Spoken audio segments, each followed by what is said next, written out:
Morning everyone, my name is Suhani Acharya and today we are here to discuss about Apache Kafka. So what is Kafka? Apache Kafka is defined as an open source platform for real-time data handling primarily through a data stream processing engine and distributed event store to support low latency high volume data relying tasks. Apache Kafka is a distributed data storage system for real-time streaming data processing requirements. Streaming data is information that is constantly produced by hundreds of data sources, most of which provide records of data concurrently. This continuous inflow of data requires a streaming system that can process it sequentially and progressively. Therefore, Kafka has following major tasks: hosting and subscribing to data streams, stream processing records, data flow in real time, while storing them in order in which they were produced. Kafka is often used to build real-time data streams and applications. Combining communication, storage, and streaming processing enables the collection and analysis of real-time and historical data. It is a Scala and Java application frequently used for big data analytics and real-time event streaming processing. Kafka enables asynchronous data flow between processes, applications, servers, and much like other message broker systems.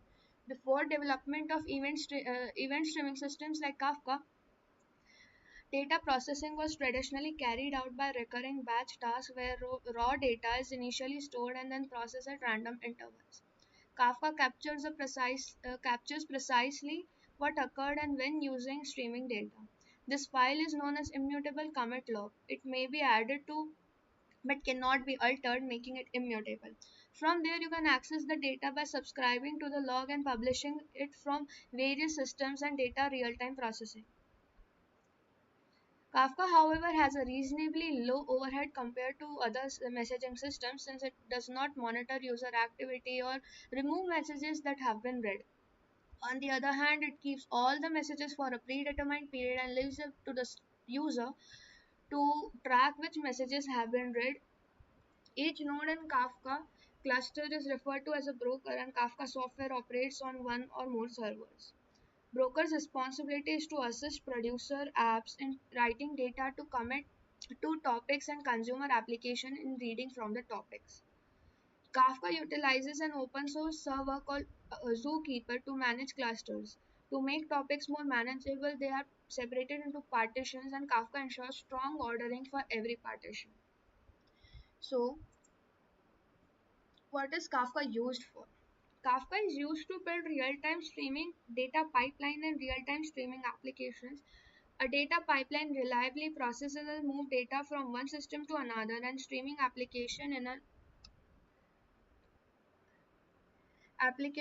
is an application that consumes streams of data. For example, if you want to create a data pipeline that takes in user activity data to track how people use your website in real time, Kafka would be used to ingest and store streaming data while serving reads for application powering the data pipeline. Kafka is often used as a message broker solution, which is platform that processes and mediates communication between two applications.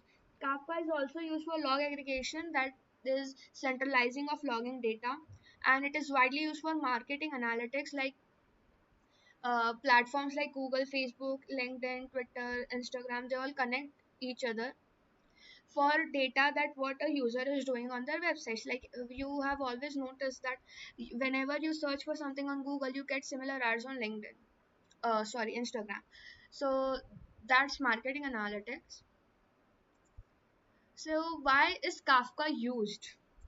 Kafka is used for many reasons, but some main reasons are real-time data processing. It enables real-time data streaming, making it ideal for applications that require immediate processing of data. It has high throughput.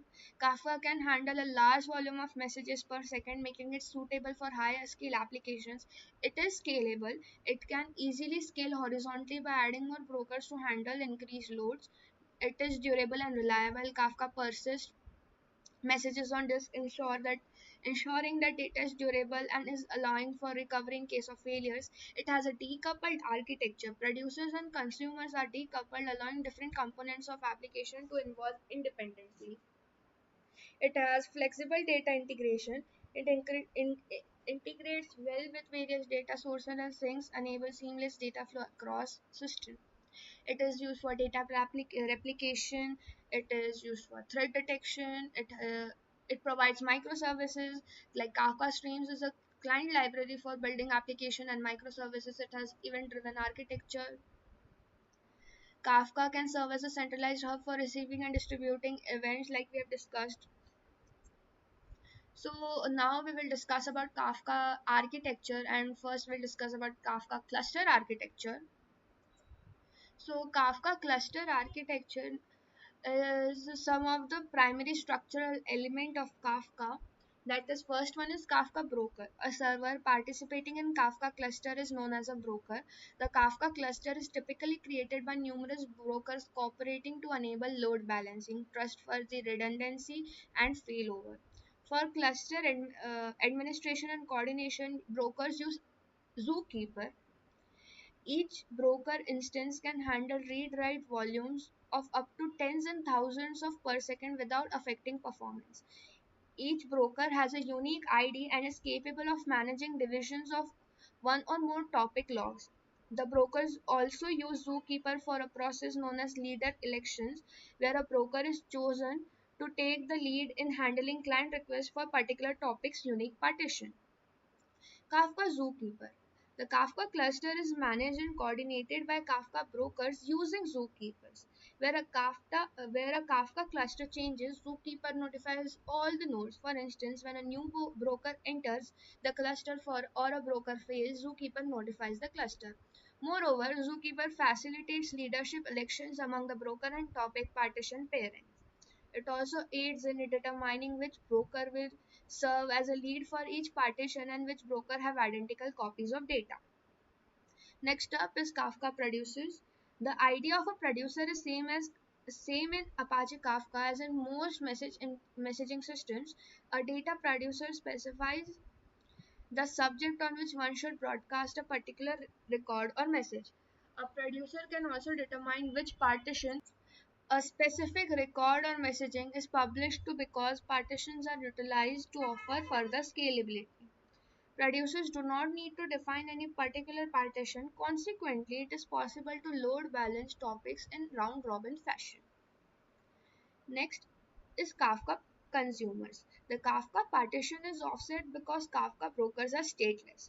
The consumers keep track of how many messages have been consumed.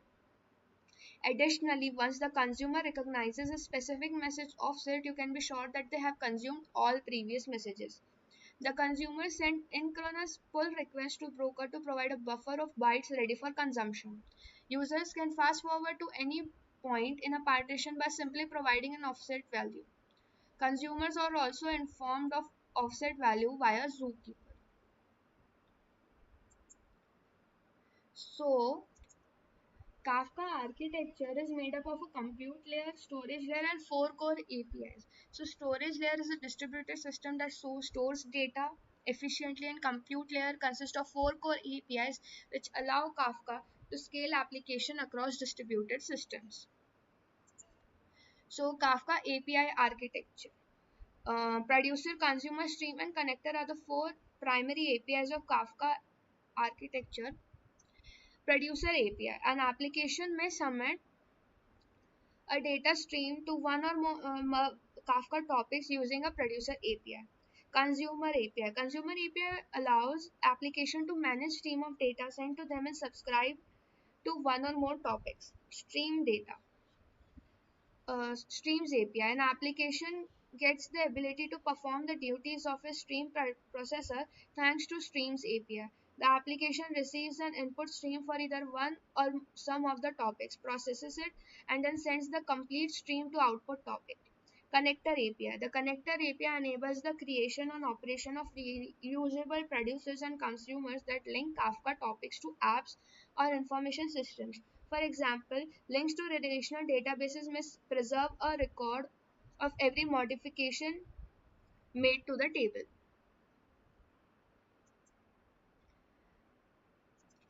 Now we will discuss about some uh, basic Kafka architecture concepts. The following ideas serve as a basic understanding of Kafka's architecture. First up is Kafka topics.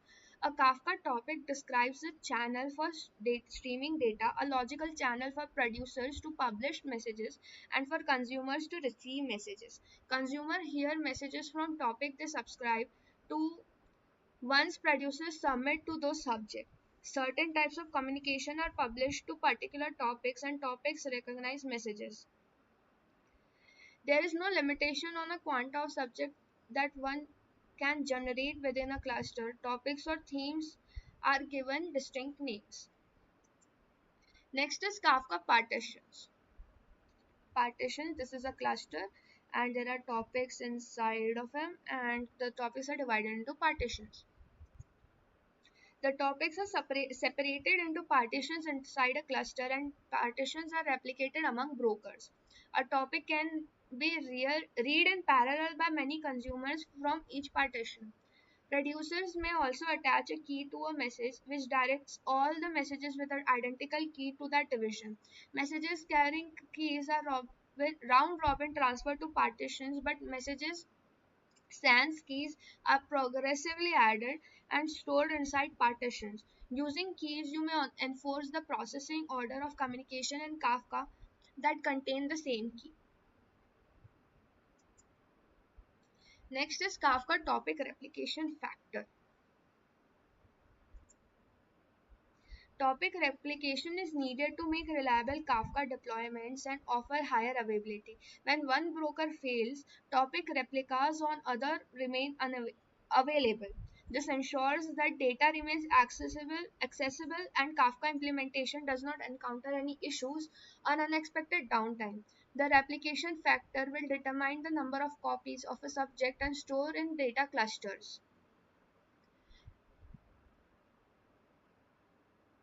This happens at the partition level and is set up to a topic level. Notably, the number of brokers in cluster cannot be more than the replication factor. Next is Kafka consumer group. Consumers who share a task or are related comprises a Kafka consumer group. Kafka distributes message from topic partitions to group members that are consumers. Each section is read once by a single consumer in the group at the moment it is read. A consumer group can run numerous processes or instances concurrently and has a distinct group ID. One user can read from a singular partition for each consumer group with several partitions. So next is uses of Kafka.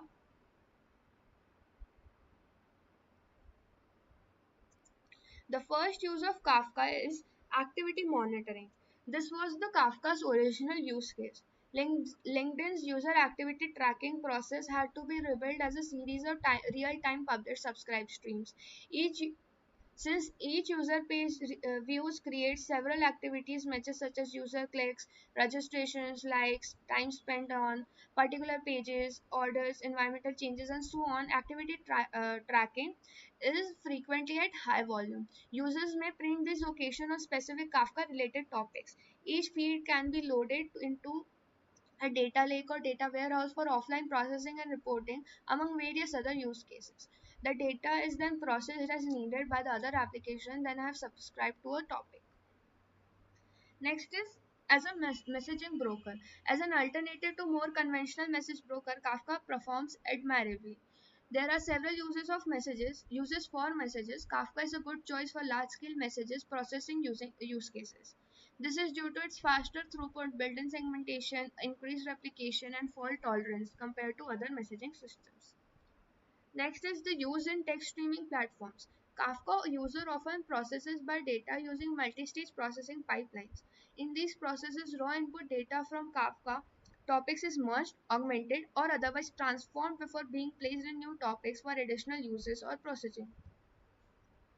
To centralize raw log data, for a raw log data, Kafka makes a suitable transport layer.